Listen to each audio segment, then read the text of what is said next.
So welcome back to our channel nursing की। जैसे कि आप सभी को पता है कि 9 अक्टूबर को अभी कम्युनिटी हेल्थ ऑफिसर NHM का एग्ज़ाम है, तो अभी हम वही वाली सीरीज़ जो है कर रहे हैं। हमने अभी पीछे कुछ वीडियोस में क्वेश्चंस डिस्कस किए, क्वेश्चन पेपर डिस्कस किया और कुछ में HP GK डिस्कस किया। तो अभी मैं आपको बता दूं कि CHO का सबसे ज़्यादा कंटेंट रहने वाला है, सबसे ज़्यादा क्वेश्चंस आपको कम्युनिटी हेल्थ नर्सिंग से मिलने वाले हैं। तो अभी की इस वीडियो में मैं कम्युनिटी हेल्थ के कुछ इंपॉर्टेंट टॉपिक्स ही डिस्कस करूँगी। सो ये वीडियो आपके लिए काफ़ी ही बेनिफिशियल रहने वाली है। इस वीडियो में सिर्फ MCQs नहीं है, जो भी एक टॉपिक होगा उससे रिलेटेड 2-3 MCQ होंगे और उसका कंटेंट मैं आपको ब्रीफली डिस्कस करूँगी। तो आप प्लीज़ इसे स्किप करके मत देखना, क्योंकि जो भी मैं आपको इसमें बताऊँगी वो आपके लिए बहुत ही यूज़फुल रह सकता है। क्वेश्चन किसी भी पार्ट से आ सकता है, ज़रूरी नहीं है कि उसमें से टॉपिक में से 1 या 2 क्वेश्चन आएंगे, बट क्वेश्चन किसी भी एंगल से आ सकता है। तो इस वीडियो को अच्छे से देखना। So let's start. कम्युनिटी में सबसे इम्पॉर्टेंट होती है टर्मिनोलॉजी, जिसको हम इग्नोर कर देते हैं। जैसे कि आप देख सकते हैं लेफ्ट हैंड साइड में टर्मिनोलॉजीज में, जैसे कि epidemiology, infection, contamination, infestation, pathogenicity, virulence, epidemic, endemic, pandemic, sporadic. So these are the terminologies that we'll gonna discuss in the slides. So आपको ये चीज़ अच्छे से समझनी है कि क्वेश्चन किस तरह से आ सकता है। आप कंफ्यूज हो जाते हो कि इन्फेक्शन क्या होता है, कंटेमिनेशन क्या होता है, इन्फेस्टेशन क्या होता है, तो आपको ये चीज़ मैं थोड़ा इसमें क्लैरिफाई करवाऊँगी। So first term is epidemiology. तो आप सभी को पता है एपिडेमियोलॉजी क्या होता है। The study of distribution and determinants of health problems in specified population and the application of the study to the control of these problem. So epidemiologically basically हम स्टडी करते हैं प्रिवेंटिव एंड सोशल मेडिसिन को। Epi means among, demio means people या population, और logy means study. तो हम इसमें study करते हैं अमंग द पॉपुलेशन।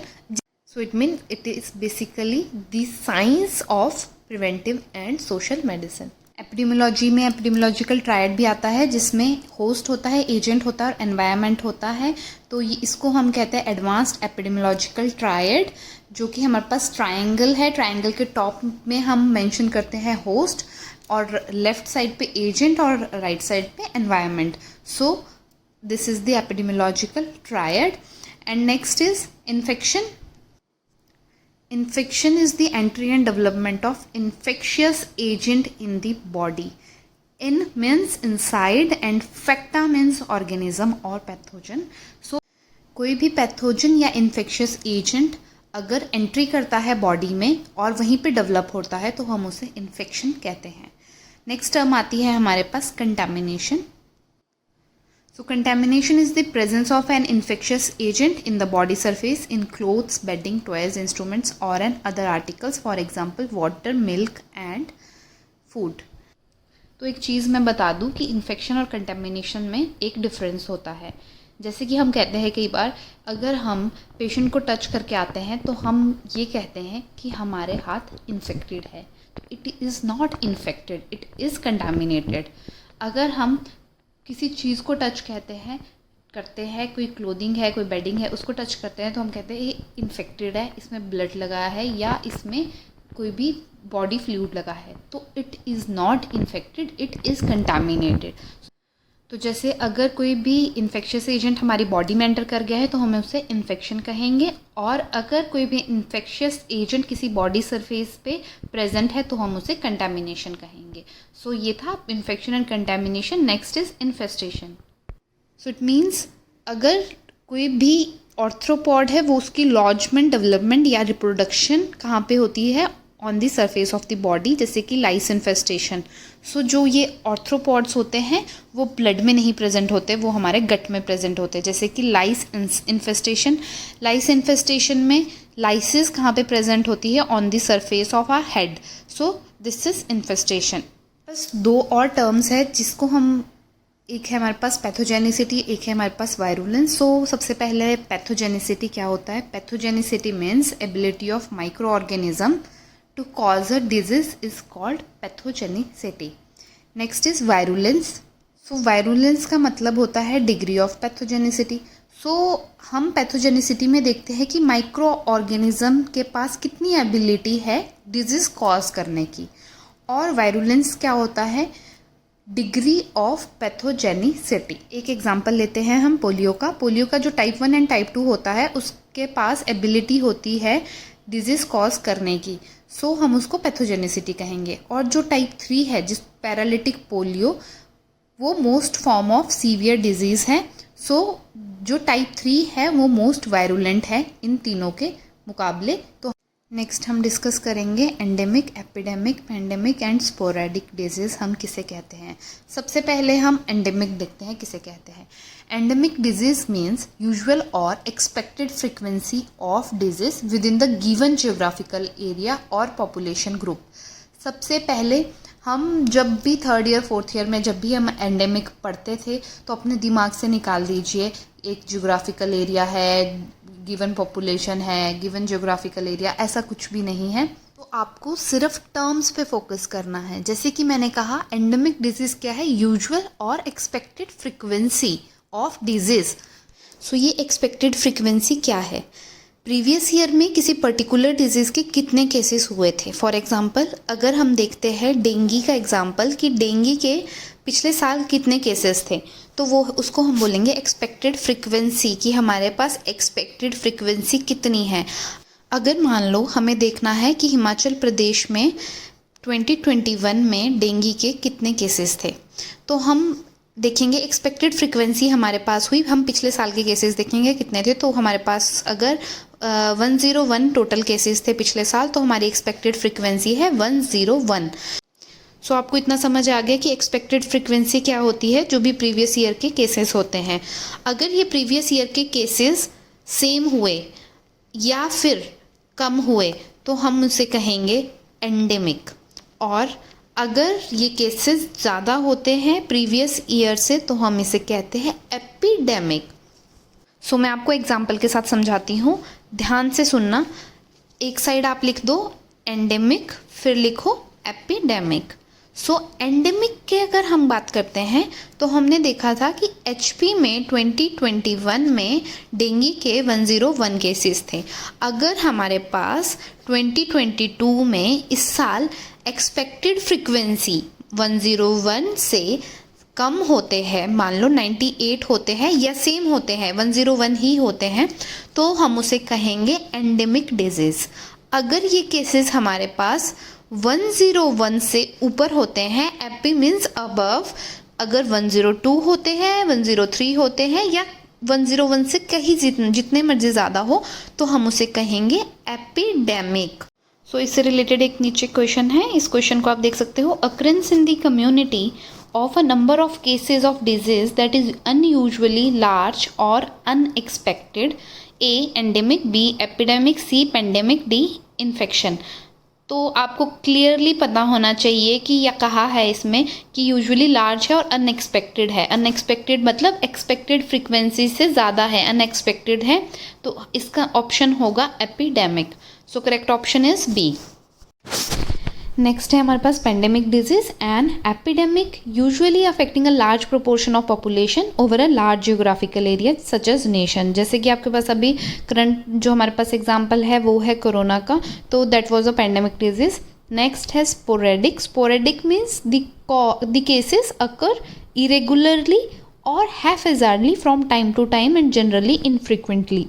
स्पोरेडिक का मतलब होता है कि आपके पास जो भी केसेस है वो हैफेजार्डली है और इरेगुलरली है। जैसे कुछ केसेस चंडीगढ़ में होंगे, कुछ केसेस हिमाचल में होंगे, कुछ केसेस दिल्ली में होंगे, तो उसको हम कहते हैं sporadic. Moving to the next topic that is hepatitis. Question is infective hepatitis virus is present in A saliva, B sputum, C feces and blood, and D all of the above. Correct option is D, that is saliva, feces and blood and sputum सभी में present होता है हमारे पास infective hepatitis.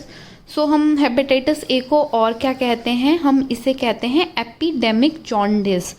आपसे question पूछ सकते हैं hepatitis A is also known as, हम इसे एपिडेमिक जॉन्डिस भी कहते हैं और इन्फेक्शियस हेपेटाइटिस भी कहते हैं। आपके पास क्वेश्चन ये भी आ सकता है कि इन्फेक्शियस हेपेटाइटिस किसे कहते हैं, तो ऑप्शन आ जाएंगे बी सी डी ए। तो ऑप्शन है A, hepatitis A. Hepatitis B को हम क्या कहते हैं? Serum hepatitis. So hepatitis B is also known as serum hepatitis. आपको ये सारी चीज़ें याद रखनी है। हेपेटाइटिस सी को हम कहते हैं क्रॉनिक हेपेटाइटिस। हेपेटाइटिस डी को हम कहते हैं फल्मिनेंट हेपेटाइटिस। हेपेटाइटिस डी को हम कहते हैं fulminant hepatitis. Next topic is birth and death registration.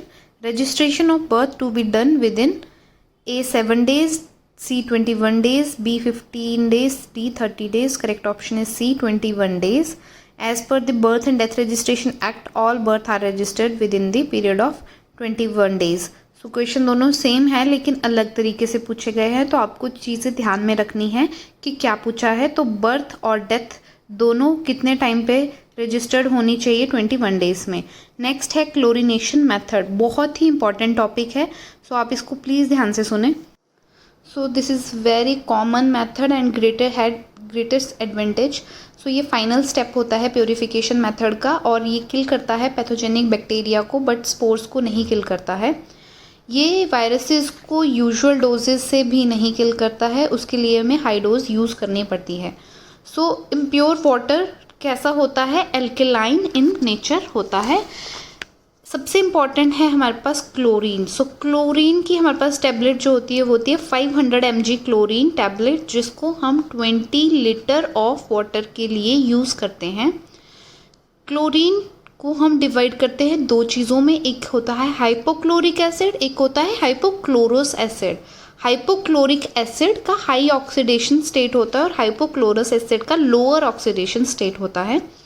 Hypochloric acid it is neutralised by the alkalinity of H2O, and hypochlorous acid में हमारे पास H पॉजिटिव आयन होते हैं और हाइपोक्लोराइट आयन्स होते हैं। So the disinfecting infection of chlorine is mainly due to hypochlorous acid and to a small extent due to hypochlorite ions. सो इसका एक important principal है, आप उसको अपने पास लिख लीजिए। Water should be clear and free from turbidity. Chlorine demand of H2O should be estimated. हम इसमें क्या करते हैं? क्लोरीन डिमांड, जो भी हमारे पास वाटर की क्लोरीन डिमांड है उसको एस्टिमेट करते हैं। सो क्लोरीन डिमांड को कैसे एस्टिमेट करते हैं? It is the amount of chlorine that is needed to destroy bacteria and to oxidize all the organic matter and ammonical substances present in the water. So the point at which the chlorine demand of H2O is met is called break point chlorination. उसको हम break point chlorination कहते हैं। If further chlorine is added beyond the break point, free chlorine begins to appear in H2O. सो हम basically इसमें क्या करेंगे कि पानी में क्लोरीन डालेंगे, और अगर chlorine demand of H2O is met तो हम उसे कहेंगे ब्रेक पॉइंट ऑफ क्लोरीनेशन। लेकिन अगर हम और क्लोरीन ऐड करते हैं तो वो ब्रेक पॉइंट को क्रॉस कर देगा और जो भी हमारा क्लोरीन है वो फ्रीली अपीयर होगा वाटर पे। So this chlorine is called as free residual chlorine. The free residual chlorine should remain in the contact of H2O at least 1 hour to kill bacteria and virus. So this 60-minute period is called as specific period of contact. Okay.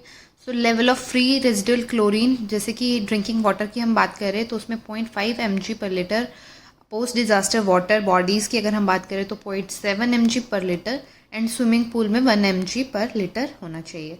Next is orthotolidine test, OTT जिसे हम कहते हैं, to test both free and combine chlorine in water. So orthotolidine test हम किस लिए करते हैं? Free and combine chlorine water को टेस्ट करने के लिए।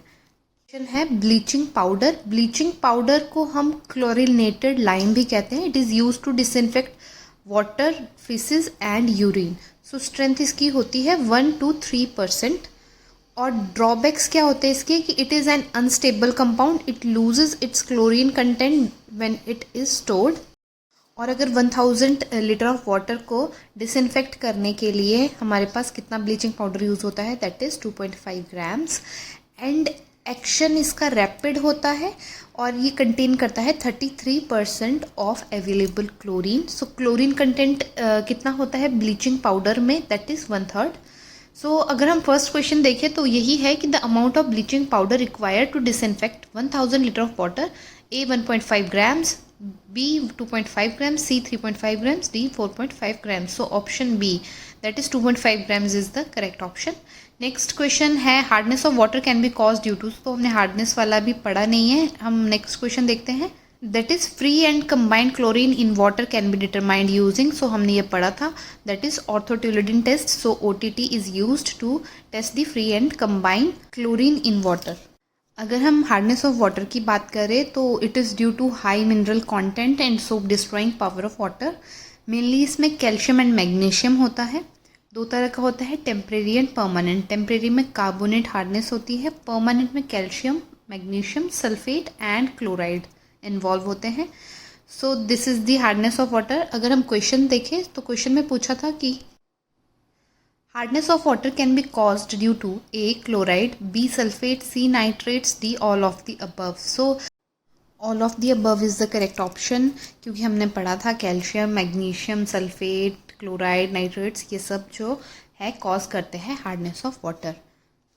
नेक्स्ट मैं एक और चीज़ डिस्कस करना चाहूँगी कि apparatus is use to find out the dose of bleaching powder is Horrocks apparatus. तो ये क्या करता है, ब्लीचिंग पाउडर की डोसेज को फाइंड आउट करने में हेल्प करता है. That is Horrocks apparatus. Next हमारे पास आता है कि रिमूवल ऑफ हार्डनेस कितने तरह के होते हैं. That is 2 types, temporary and permanent. So temporary में हम कौन से मेथड यूज़ करते हैं. That is boiling, addition of lime, addition of sodium bicarbonate and permutit process, base exchange process भी जिसे हम कहते हैं, परम्यूटेड प्रोसेस. एंड परमानेंट में addition of sodium bicarbonate and permutit process दोनों. नेक्स्ट है हमारे पास health committees. So first question is special pay for special work are suggestion of which committee. A Bhore, B Kartar, C Mudaliar committee and D Jungalwalla committee.